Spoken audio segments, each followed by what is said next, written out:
¿qué tal? Sean bienvenidos a la materia de reclutamiento y selección de personal.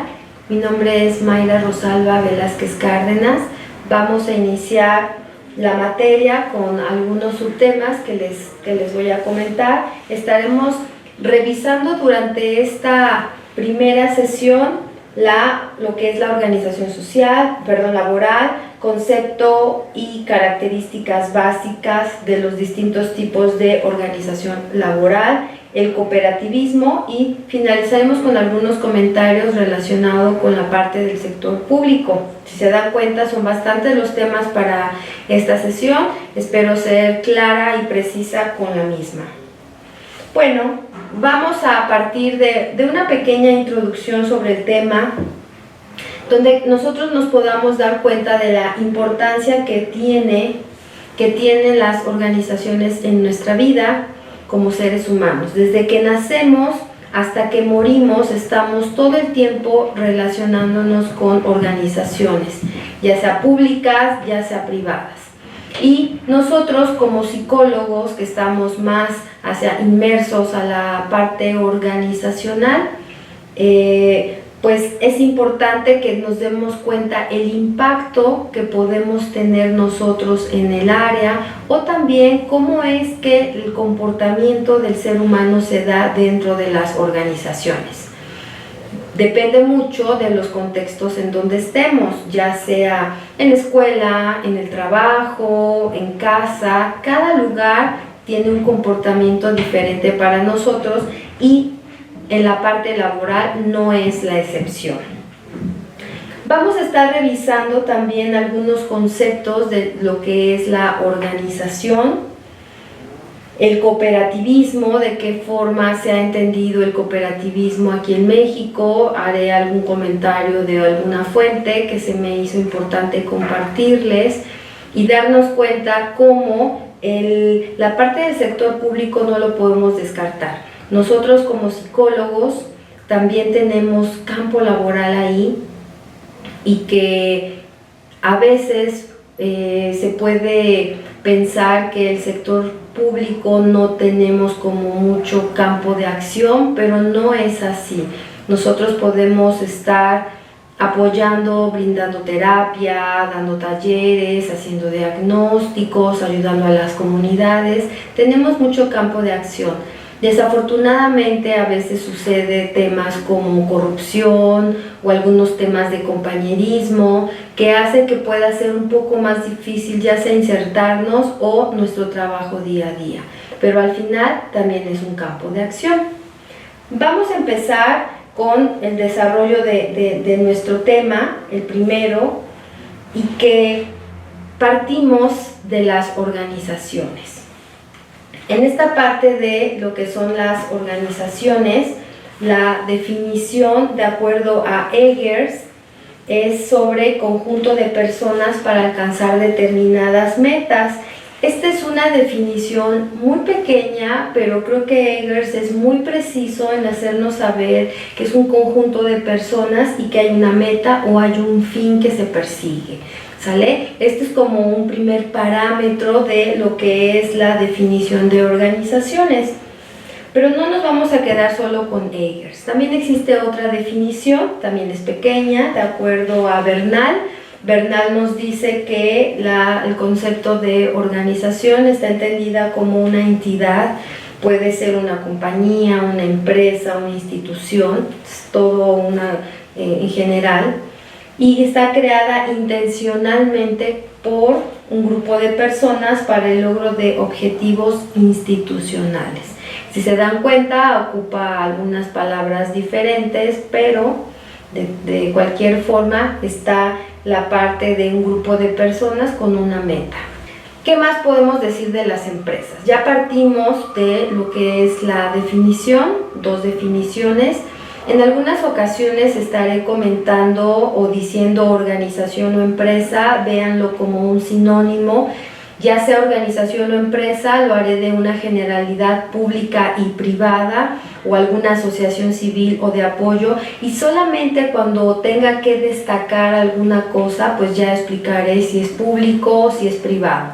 Si no, ahorita que estamos en la parte de organizaciones, a lo mejor en ocasiones digo empresa, pero que sepan que también me refiero a la parte pública, no solo a la parte privada.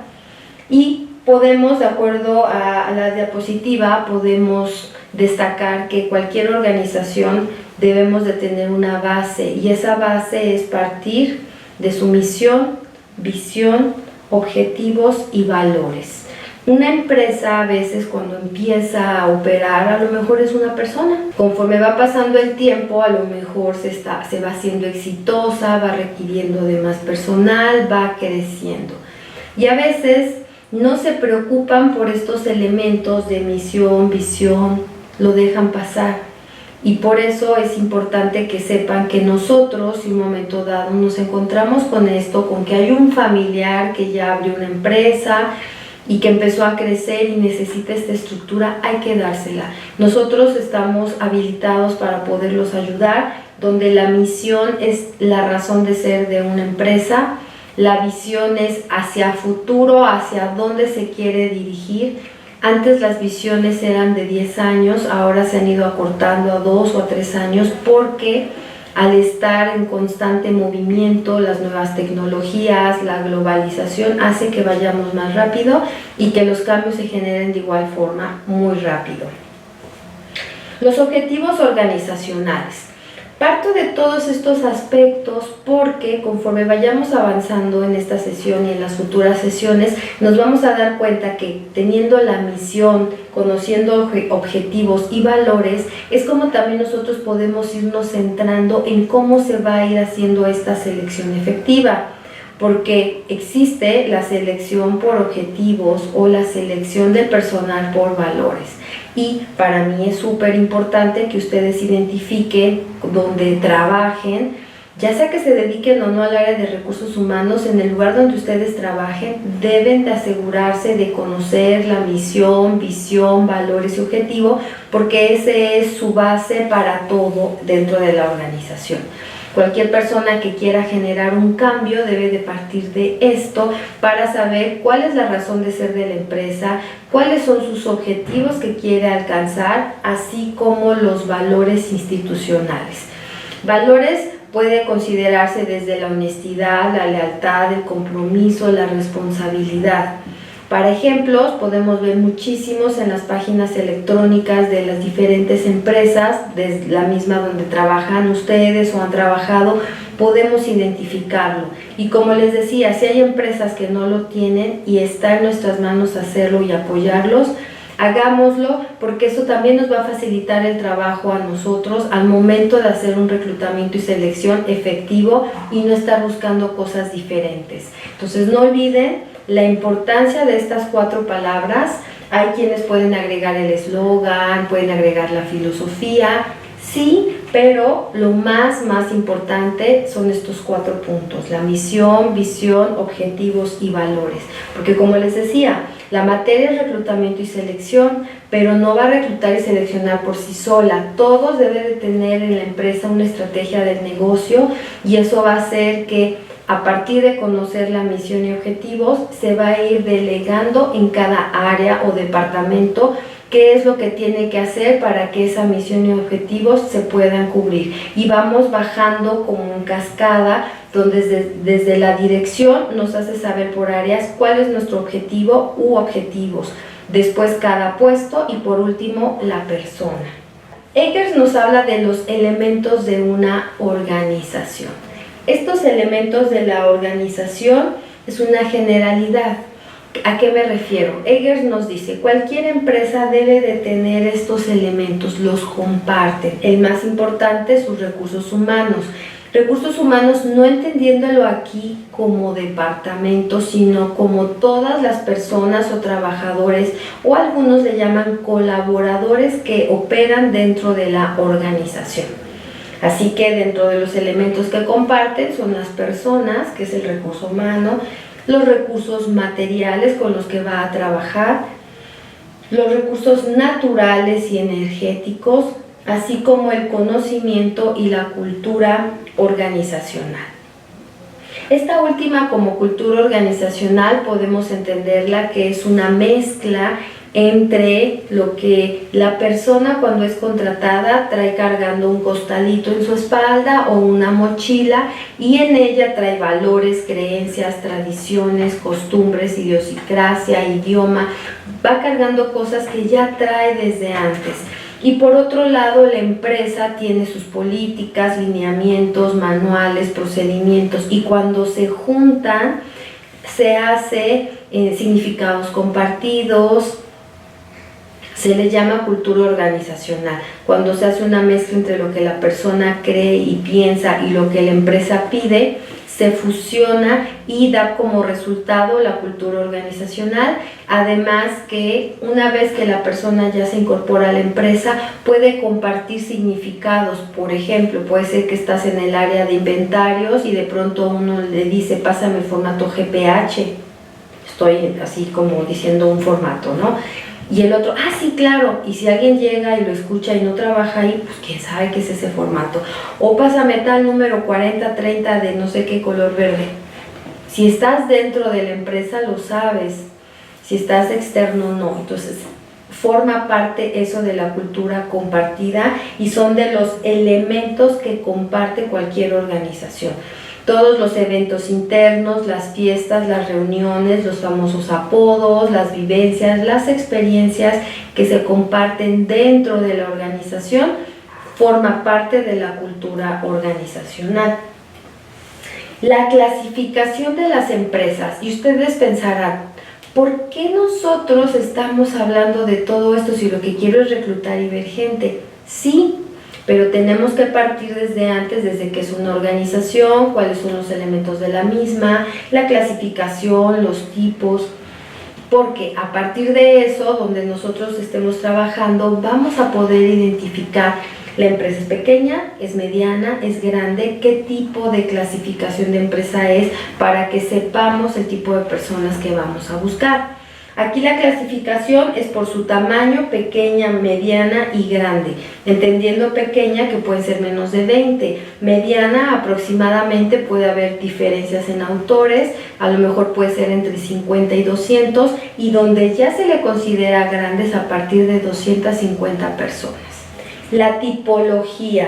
Bernal nos dice, aquí está un ejemplo de lo que es la tipología de las organizaciones, y si revisan aquí en medio dice organizaciones sin fines de lucro, y así vamos revisando cada uno los tipos de organizaciones que hay, que pueden ser religiosas, pueden ser a lo mejor públicas, del Estado, economía, o pueden ser civiles. Estas son las que son sin fines de lucro, que no persigue a lo mejor alguna ganancia económica, a eso se refiere. Hay otra que se llama, otra clasificación, que son las organizaciones con fines de lucro, donde ahí ya está buscando un beneficio económico. En este cuadro también Bernal nos lo comparte y dice, bueno, aquí se los estoy mostrando. Y si lo revisan, dice por origen de capital, puede ser pública o privada, donde sabemos que la pública viene el dinero del Estado, o puede ser que sea nacional o extranjera, por número de socios, que pueda ser unipersonal, que sea una, o que sea colectiva, muchas, por grado de formación, formales e informales. Si son responsabilidad legal, se le llaman anónimas, comanditas, limitadas, ¿no? Aquí estamos viendo una generalidad para que ustedes se den cuenta que no solamente vamos a hablar de organizaciones, hay tipos de organizaciones. Por tamaño o por sector, si es minera, si es manufacturera, si es servicio. Y que también podríamos hablar de giro. No es lo mismo un giro químico, un giro farmacéutico, alimenticio, comercial, servicio, educativo. Va a depender también del tipo de giro, el objetivo y misión a buscar. Ahora, aquí la clasificación. Ya hablamos de tipo, sin fines de lucro, con fines de lucro. Aquí vamos a hablar de la clasificación de las organizaciones, que de alguna forma ya lo expliqué, ya lo comenté, pero aquí lo vamos a aterrizar con las ideas del autor Eggers, donde nos dice que de acuerdo al propietario, que son privadas, son aquellas que no pertenecen al Estado. las estatales, donde el dinero viene totalmente por parte del Estado, que fue el dinero aportado por ellos. El mixto es cuando hay una participación tanto privada como pública. Podríamos pensar en el ejemplo de cuando se hacen construcciones de puentes, donde hay una parte pública y la otra parte es privada. Cuando hablamos de los fines, habíamos comentado anteriormente que es con fines de lucro o sin fines de lucro. Cuando son con la parte con fines de lucro, están relacionados a todas aquellas empresas privadas que están buscando un beneficio económico, y esa es la razón de por qué fueron creadas. Y cuando son sin fines de lucro, podemos considerar a todas aquellas asociaciones, algunos puede ser política, cultural, deportiva, comunitario, donde el capital no es invertido para la búsqueda de una ganancia, sino el objetivo es otro, no económico. Ayudar a la comunidad, ayudar a que se fomente el deporte. Ahora, siguiendo los tipos de empresa, tenemos la privada, tenemos la pública y también tenemos las cooperativas. Hablando de estos tipos de empresas, sabemos que las públicas, aquí en nosotros en México, está dividido en federal, estatal y municipal. El dinero está dado por el Estado. ¿Y de qué forma obtiene el dinero? Pues de los impuestos de los mismos trabajadores para mejorar las carreteras, para pagar la educación a nivel básico, principalmente. Y en la parte privada, pues es cualquier empresa, pequeña o grande, que tiene los fines de tener una ganancia económica de cualquier sector. La parte de las cooperativas, aquí por ejemplo podemos hablar de un caso muy conocido de Boeing o de lo que le llaman Pato Pascual.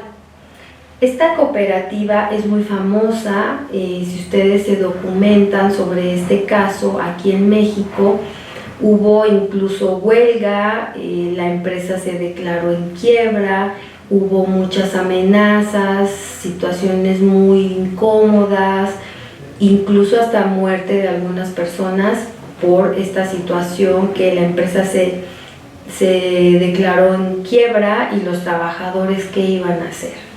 Pues sucede que entre demandas y demás, la empresa se declara en quiebra, los trabajadores ganan y se quedan a cargo de todas las instalaciones de lo que es Pato Pascual, y que al día de hoy ustedes pueden seguir disfrutando de estos productos en algunas tienditas, en algunos locales, en la taquería de la esquina. Todos los productos Boeing y Pascual forman parte de esta cooperativa. Ahorita vamos a ver más detalles acerca de cómo funciona o qué es.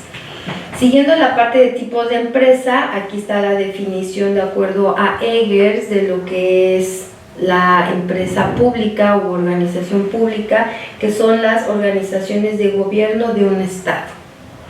¿Cuál es el objetivo? El objetivo debe de estar en función de lo que quiere y necesita la comunidad. Eso es el objetivo de lo que es la iniciativa pública. Ahora, aquí podemos revisar información de cómo es que surge el cooperativismo. Lo obtuve de la Cámara de Diputados, que el tema central de la información de donde la obtuve se llama Cooperativismo en México, de su Centro de Estudios Sociales y de Opinión Pública. No pude saber si es una gaceta, si es una revista, pero bueno, la cita está ahí abajo con la liga. Y nos dicen estas personas que escribieron sobre el cooperativismo en México, cómo entendemos cuando hablamos de cooperativismo. No olviden el ejemplo de Boeing, ténganlo como muy presente. Procuren documentarse un poco más al respecto para saber qué ocurrió, qué pasó, cuántos años estuvieron de huelga, y que ellos ya son los encargados de hacer la producción, distribución, venta y tener sus ganancias y repartírsela entre ellos. El cooperativismo es un sistema económico que nace en Inglaterra en 1820. Vean desde cuándo. A partir de que los trabajadores buscan superar las condiciones sociales en las que se llevan a cabo sus actividades de producción. Entonces, desde 1820 ya se estaba hablando de cooperativismo. ¿Qué más dentro del cooperativismo? Aquí ya lo vamos a centrar a México. Simplemente les comenté antes el país de origen, cuándo, en qué año, pero ya lo vamos a centrar hacia México. En el caso de México, las empresas cooperativas están reguladas por una ley. Es la Ley General de Sociedades Cooperativas, publicada en el Diario Oficial de la Federación en 1994. Por su objeto, la ley las clasifica en sociedades cooperativas de consumidores y sociedades cooperativas de productores. Así es como legalmente se debe de instituir. Una sociedad cooperativa, aquí es cómo funciona. Es la forma de organización integrada por personas físicas con base en intereses comunes y en los principios de solidaridad, esfuerzo propio, ayuda mutua, con el propósito de satisfacer necesidades individuales y colectivas a través de la realización de actividades económicas de producción, distribución y consumo de bienes y servicios. Y todo esto que les acabo de comentar, efectivamente, es como opera la cooperativa de Pato Pascual, donde está integrado por cierto número de personas, hay intereses en común, hay solidaridad, hay apoyo mutuo y que dentro de los propósitos es satisfacer las necesidades individuales y colectivas de los integrantes de esta cooperativa y que pues la función principal es hacer estas bebidas de sabor y que pues siguen manteniendo la marca y creo yo que, no sé qué opinan ustedes, pero creo que la marca es bastante buena, sabe bien y muchos preferimos eso que algunas otras marcas comerciales de refresco. Y que pues es agua de sabor y no es refresco. Dentro de esta primera parte de hablar de las definiciones, de los tipos, de los elementos, clasificación, de hablar de lo que es las cooperativas, de las empresas privadas o públicas, ahora vamos a hablar dentro de los aspectos de lo que implica el gobierno. Vamos a hablar de lo que son los sindicatos. Recuerden que en esta última parte de esta sesión tenemos que retomar el sector privado, el sector público, pero también mencionar el sector privado para que se pueda ir entendiendo.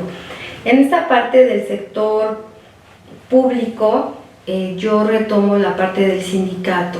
Sabemos que el sindicato, su origen inicial era ayudar al trabajador, defender sus derechos en contra de algunos jefes o empresas que pudieran ser abusivas y que los hicieran trabajar más de 8 horas, que no les dieran su hora de comida y toda una serie de condiciones que hiciera que apareciera el sindicato para defender los derechos de los trabajadores. Si revisamos, hay tipos de sindicato, está en la parte privada y la parte pública. En la parte privada muchas veces el sindicato se alinea a lo que pide la empresa y se le llaman en ocasiones sindicato blanco, donde simplemente se tiene el sindicato pero no se sigue como debiera ser, lo que implica un quehacer de un sindicato. En la parte pública es diferente, en la parte pública a veces ocurre que hay burocracia, que si la persona sindicalizada no le gusta alguna área puede irse a quejar a recursos humanos y a veces los cambian de área. Pensaríamos que la iniciativa pública están más como enfocados a caprichos, pudiera parecer. Entonces el tema de sindicatos es bastante delicado dentro de las organizaciones, puesto que a veces pueden estropear el trabajo más que ayudarlo. En la iniciativa pública, cuando hay sindicato, dan ciertos beneficios. Si bien el sueldo a lo mejor es bajo, les dan prestaciones superiores como lo que se le llaman días económicos, que se les dan 3 durante el año por enfermedad o algunos trámites. Si cumples 5 años le llaman un quinquenio y ya sea que te den un día o te den cierto dinero, y que cada institución de gobierno va a tener diferentes formas en las que va a operar a los trabajadores. Ahora, ¿qué es un sindicato? Sea público o privado. El sindicato se entiende como una agrupación de gente trabajadora que se desarrolla para defender los intereses financieros, profesionales y sociales vinculados a las tareas que llevan a cabo quienes la comparten. Entonces vean cómo es un grupo de personas trabajadoras. No puede ser alguien de un sindicato, alguien que está aburrido en su casa y que llegue y quiero serme sindicalizado. No. La condición es que debe de estar en una empresa que ya cuente con el sindicato y se agrega a las diferentes beneficios que otros a lo mejor solicitaron previamente, que eso se le llama la negociación colectiva. Eso ya lo veremos más adelante. Me regreso nuevamente a la parte del sindicato, que dentro del sindicato hay tipos, están los tipos gremiales o de empresa. En la parte de gremiales está formado por trabajadores de la misma profesión, oficio o especialidad. Este tipo de sindicatos podríamos pensar a lo mejor pintores o carpinteros o todo aquel oficio, o sí, por supuesto, también profesión, a lo mejor enfermeras, médicos, docentes. De la empresa, compuesto por individuos que prestan sus servicios en una misma compañía. Yo les comentaba que en ocasiones los sindicatos en las iniciativas privadas no funcionan como en gobierno. Aquí, por ejemplo, en la parte privada hay ocasiones que no están tan a favor del empleado. En algunas ocasiones se da cuenta el sindicato que el trabajador es quien es responsable. Y precisamente por eso muchas veces el sindicato hace alianza con la empresa o con recursos humanos para convenir o para favorecerse mutuamente. Hay otro tipo de sindicatos que son los nacionales de industria. Estos están formados por trabajadores que laboran en una o varias empresas del mismo ramo, instaladas en una o más entidades federativas. Aquí podríamos pensar en alguna empresa que fuera a nivel nacional. No sé, hay varias que son como muy conocidos. Ahorita no me viene a la mente alguno en particular, pero bueno. Pasemos al de tipo de sindicato de varios oficios. Está compuesto por fuerza laboral de varias profesiones. Estos sindicatos pueden constituirse como el número de trabajadores de una profesión sea menor de 20. Aquí lo que se refiere es que hay ciertas condiciones para que se pueda hacer un sindicato. No, si tiene menos de 20 no aplica. Y aquí en varios oficios está relacionado con mínimo 20 personas. Y que pueden ser varios oficios, pueden ser soldadores, pueden ser carpinteros, pueden ser mecánicos. De tipo industrial, seguimos con los tipos de sindicatos. Dentro de tipo industrial son los trabajadores que ofrecen sus servicios en dos o más empresas del mismo ramo.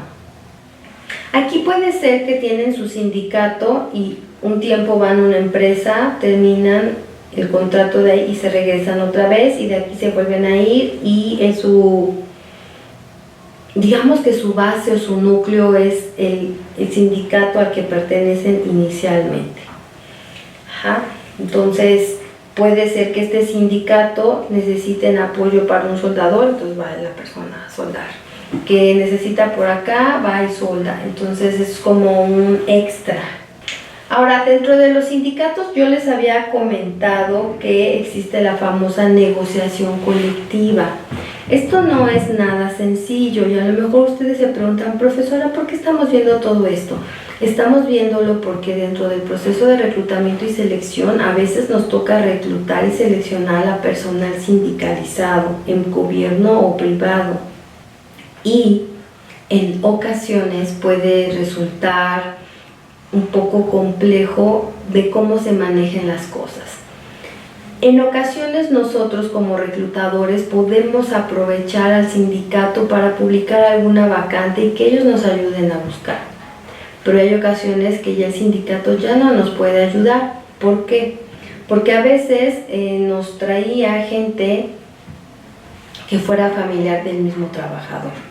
Hubo un caso en una empresa, en una planta, donde estaban los dos hermanos, los dos primos, los tíos, y entonces ya eran como 6. Y hasta le habían puesto, va a venir el clan, y decían el apellido. Ah, no. Y por allá ya había otros que ya habían hecho un grupito de familia, como de 5 o de 6. Y cuando mi jefe dijo, no, va a haber una política que diga que ya familiares no,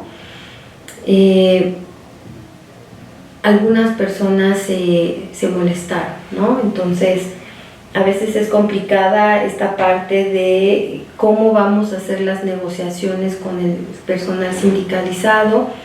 Nosotros tenemos mucho contacto como recursos humanos con ellos y por eso es que estamos hablando del tema, porque no solamente es la importancia de la empresa, la clasificación, la misión de la empresa, sino que también debemos de tener elementos para poder de algún momento dado defender o tener evidencias.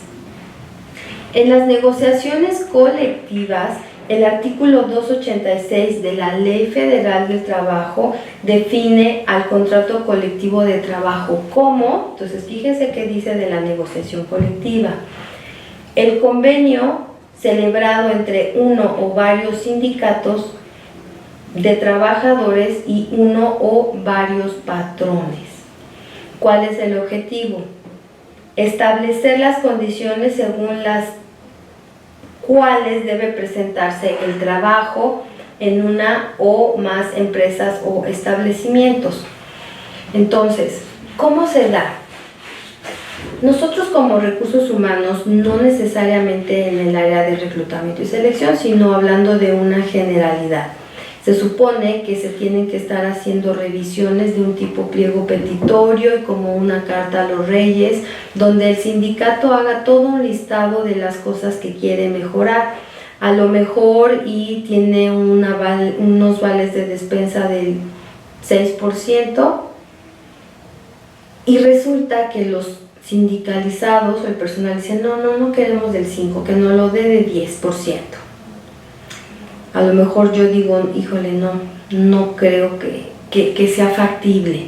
Y entonces en lugar de ofrecerles cierta cantidad, hacen como algo intermedio para que ya sea los vales, los bonos, los beneficios, los días de descanso. Si ponen unas cantidades, el sindicato lo pone como más amplio, la empresa dice, bueno, ni tú ni yo. Y si los vales de despensa fueran 5% y quiere 10%, la empresa puede decir, ¿cómo ves que 8%? Y el trabajador diría, el sindicalizado, sí, me parece bien. Y entre ellos dirían, bueno, del 5% logramos el 8%, pues ya estamos teniendo ese beneficio.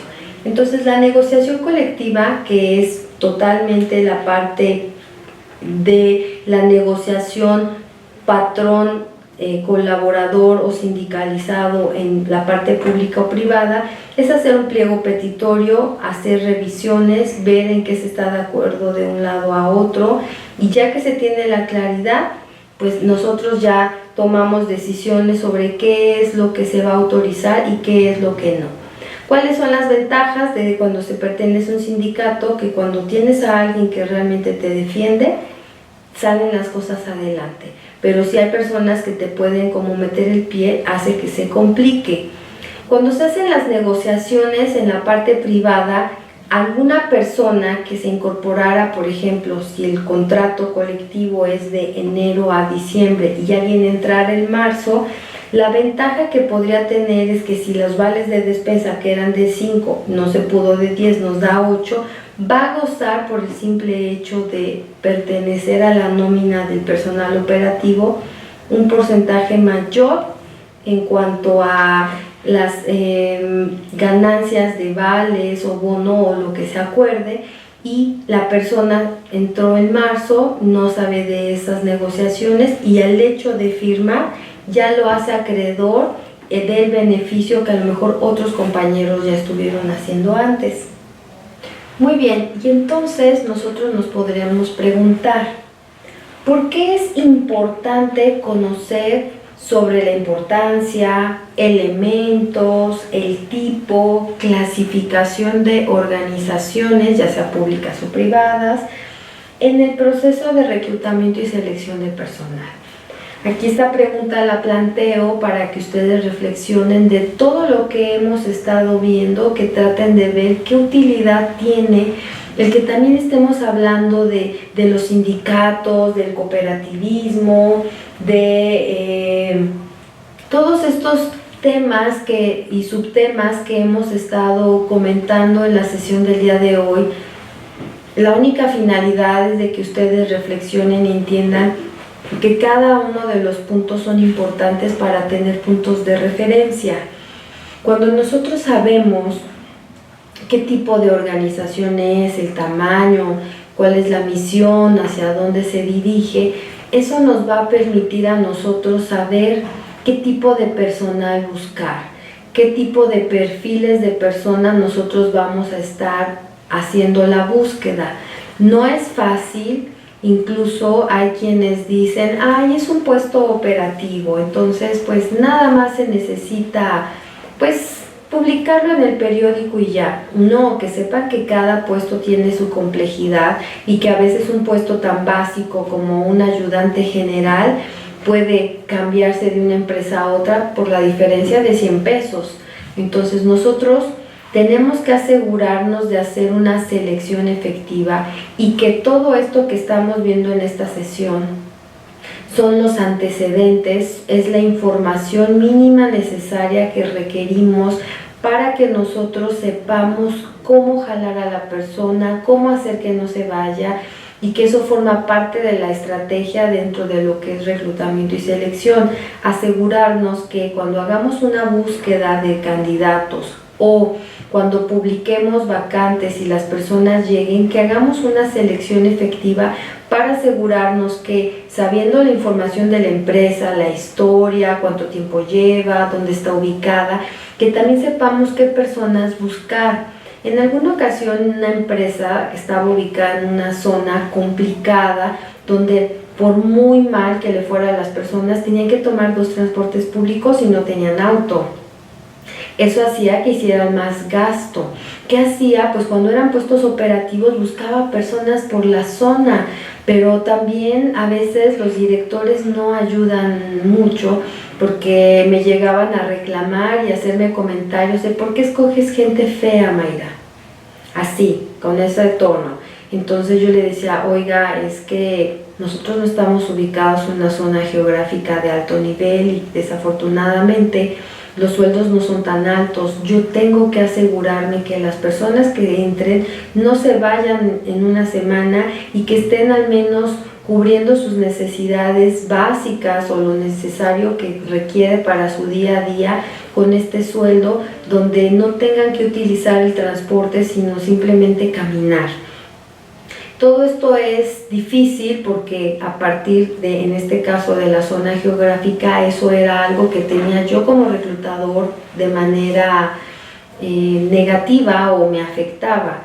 Hay otros donde puede ser el tipo de puesto como el de ayudante general que les decía que por 100 pesos se va, o algunos otros que por trabajar en sábado hay otros que les ofrecen de lunes a viernes el mismo sueldo. Entonces también nosotros podemos ir haciendo análisis de las situaciones y sobre eso también podemos compartirle a los dueños, a los directores, a quienes toman las decisiones de qué está ocurriendo, por qué se va la gente, por qué dura poco, cuáles son los peros que hay. Ha habido ocasiones donde a partir del perfil de puesto pues solicitan cierta cantidad de sueldo y de funciones donde no hay una congruencia. Yo le decía, o baja los años de experiencia, la especialidad, o sube el sueldo. El gerente decía, no, no es posible. Tuvimos que negociar, porque también recursos humanos tiene que aprender a negociar con sus clientes internos y hacerles saber que hay algo allá afuera que no es congruente y que vamos a seguir con el problema. y darle los elementos. Y es ahí cuando algunos gerentes cambian y dicen, ¿sabes qué? Vamos a probar con becarios, con practicantes, y de ahí me quedo con los mejores. Así funciona un tiempo. Cuando son puestos súper especializados, cuesta mucho trabajo conseguirlos allá afuera, y cuando una vez los logras convencer, lo que queremos es que tampoco se vayan. Entonces, dentro de recursos humanos se busca que haya estrategias de cómo atraer a las personas, que tiene que ver con la parte del reclutamiento, y una vez que ya son contratadas, ¿cómo le hago como estrategia del negocio para evitar que se vayan? Por eso es que todos estos aspectos que estuvimos hablando, desde que sepan que es una organización, cuáles son los elementos que tiene la empresa, cuáles son los tipos, los giros, el tamaño, las que son con fines de lucro, sin fines de lucro, para que nosotros vayamos ubicando dónde estamos nosotros y qué estrategia vamos a utilizar. Alguna vez una alumna me dijo, ella se ha dedicado a recursos humanos, es técnica con contabilidad y aparte está estudiando psicología. Ella estuvo muchos años como tal operando la nómina, y un buen día me dijo, profesora, donde me encuentro ahora me gusta, ya descubrí que sí recursos humanos, pero me encanta el giro que tenga que ver con asociaciones de apoyo, tipo Asperger o autismo, o de ayuda a los niños. Dice, estoy en recursos humanos, pero además estoy en un giro que me gusta, y se vale. Creo que ella, aunque le queda lejos, está perfectamente identificada, y es algo donde nosotros también como reclutadores debemos de saber si estamos convencidos en la empresa en donde nos encontramos, y que tenemos que asegurarnos de tener la información completa para que sobre eso podamos hacer una selección efectiva.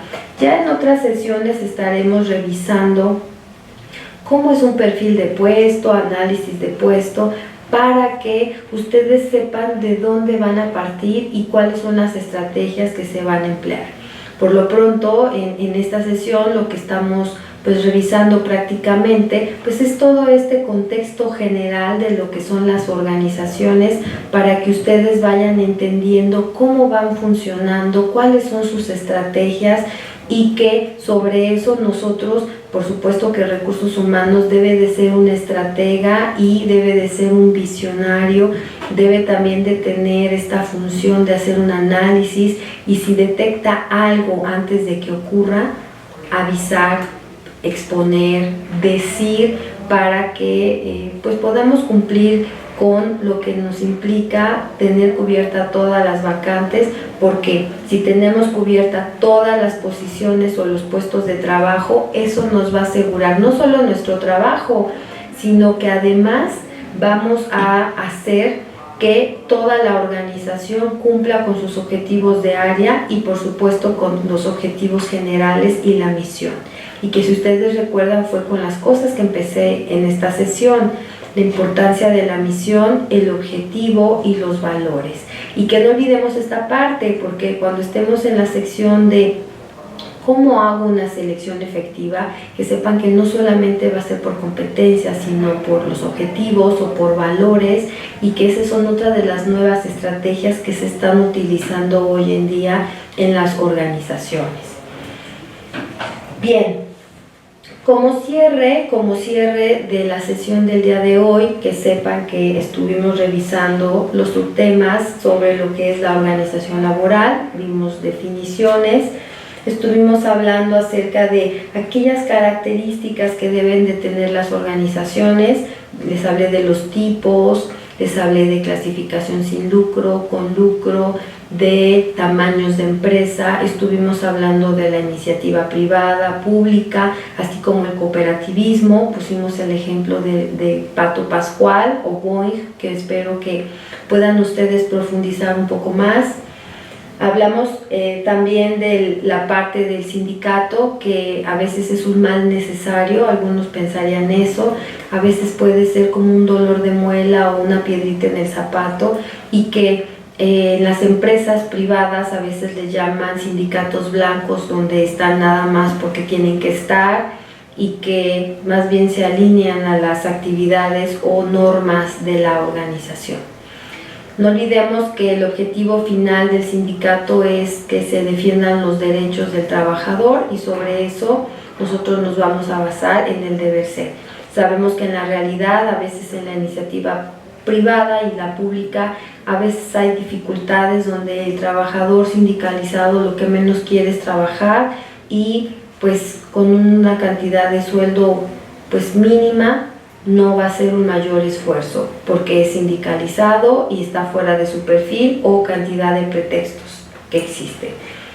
¿Okay? Bueno, de mi parte es todo. Espero que haya sido yo clara con la información inicial de la importancia que tienen las organizaciones y cómo puede influir o está relacionado con el área de reclutamiento y selección, que ese es el tema central de la materia. Gracias.